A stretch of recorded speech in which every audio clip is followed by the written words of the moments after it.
Ал қыздарым, бүгін біз Абай Құнанбаев атамыз туралы кішкене мәліметтер мен деректер айтайық, иә қыздарым? Иә. Абай Құнанбаев кім екен? Абай Құнанбаев ұлы ақын, кемеңгер, жазушы, аудармашы. Жарайсың, керемет. Абай Құнанбаев қай жылы, қай өңірде келді дүниеге? 1845 жылы Семей өңірінде дүниеге келген. Жарайсың, керемет. Абай Құнанбаев атамыздың қандай өлеңдерін білесің? Қыз, жаз, күз, ғылым таппай мақтанба, мен сәлем жазамын.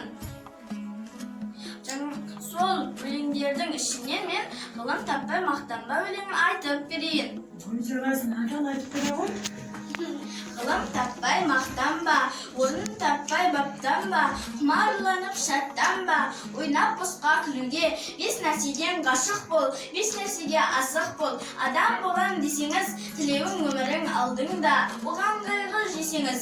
Өтірік өсек мақтаншақ, еріншек бекер мал шашпақ, бес дұшпанын білсеңіз, талап еңбектерің ой, қанағат рахым ойлап қой, бес асылсыз көнсеңіз. Ой, жарайсың, керемет. Жатқай тегеріңізге ойлаймын. Ал Медина, мені саған бір айтайын, сұрақ қойайын, сен де жауап бере ғой. Абай атамыздың, Абай Құнанбаевтың анасының есімі кім еді? Анасының есімі Ұлжан. Ой, жарайсың, керемет. Абай Құнанбаевтың әжесінің аты кім екен, көкем, сен айтып берші. Абай Құнанбаевтың әжесінің аты Зергер. Ой, жарайсың, керемет. Абай Құнанбаевтың қанша қара сөзін білесің?